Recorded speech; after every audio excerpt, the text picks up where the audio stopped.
So in Zen, a duality between higher self and lower self is not made. Because if you believe in the higher self, this is a simple trick of the lower self. If you believe that there is no really lower self, there is only the higher self, but that somehow or other the higher self has to shine through, the very fact that you think that it has to try to shine through still gives validity to the existence of a lower self. If you think you have a lower self or an ego to get rid of, and then you fight against it, nothing strengthens the delusion that it exists more than that.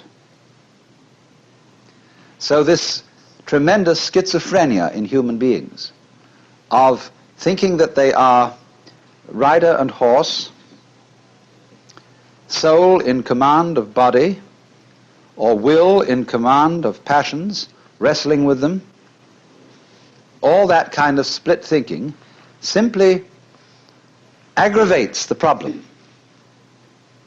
And we get more and more split. And so we have all sorts of people engaged in an interior conflict which they will never resolve. Because the true self, either you know it or you don't. If you do know it, then you know it's the only one, and the other so-called lower self just ceases to be a problem. It becomes something like a mirage. And you don't go around hitting at mirages with a stick or trying to put reins on them. You just know that they're mirages and walk straight through them.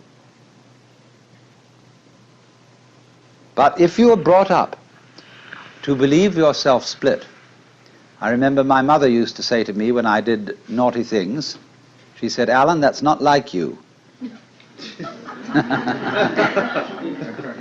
So I had, some conception of what was like me in my better moments, that is to say, in the moments when I remembered what my mother would like me to do. And so that split is implanted in us all. And because of our being split-minded, we are always dithering. Is the choice that I am about to make of the higher self or of the lower self? Is it of the spirit or is it of the flesh? Is the word that I have received of the Lord or is it of the devil? And nobody can decide.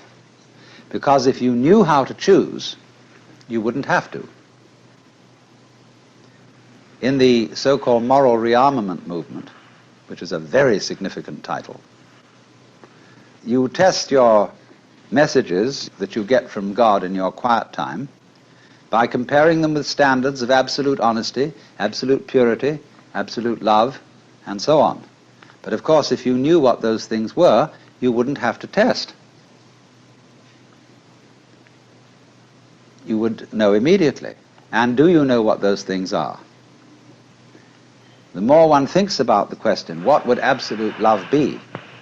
Supposing I could set myself the ideal of being absolutely loving to everybody, what would that imply in terms of conduct? Well, you can think about that till all is blue, because you could never get to the answer. The problems of life are so subtle that to try to solve them with vague principles, as if those vague principles were specific instructions, is completely impossible. So, it is important to overcome split-mindedness, but what is the way? Where can you start from if you're already split? A Taoist saying is that when the wrong man uses the right means work in the wrong way. So what are you to do? How can you get off it and get moving? Fundamentally, of course, you have to be surprised into it. Winthrop Sargent, not so long ago, interviewed a great Zen priest in Kyoto who posed to him the question, "Who are you?" And he said, well, I'm Winthrop Sargent. And the priest laughed.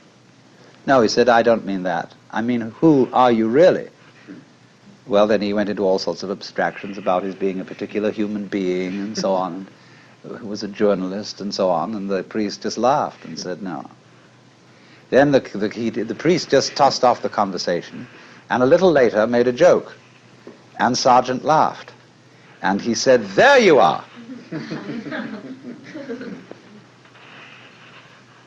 There was an army officer who once came to a Zen master and said, I have heard a story about a man who kept a goose in a bottle. And it was growing very rapidly, and he didn't want to break the bottle and he didn't want to hurt the goose, so how would he get it out? The Zen master didn't answer the question at all, but simply changed the subject. Finally, the officer got up to leave, and he went over to the door, and suddenly the Zen master called out, oh, officer! And he turned around and said, yes? The master said, there, it's out.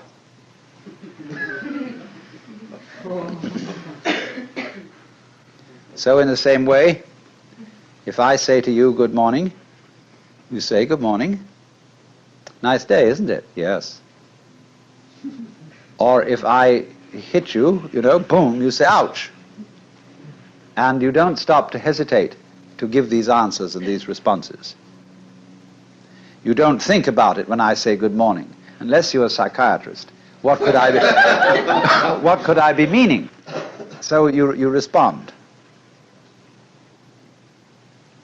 So in exactly the same way, that kind of response, which doesn't have to be a deliberate response, a response of a no deliberating mind, is a response of a Buddha mind or an unattached mind.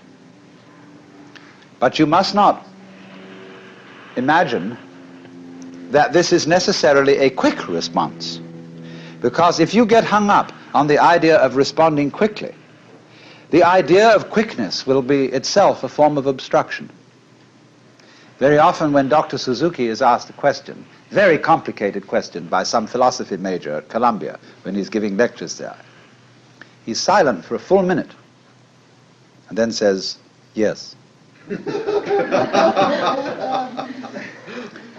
And this is exactly as spontaneous a response as it would be if he had answered immediately. Because during the period of silence, he is not fishing around to think of something to say. He is not at all embarrassed at being silent or at not knowing the answer. So, if you don't know the answer, you can be silent. If nobody asks a question, you can be silent. There's no need to be embarrassed about it or to be stuck on it. But you cannot overcome being stuck if you think that somehow you would be guilty if you were stuck.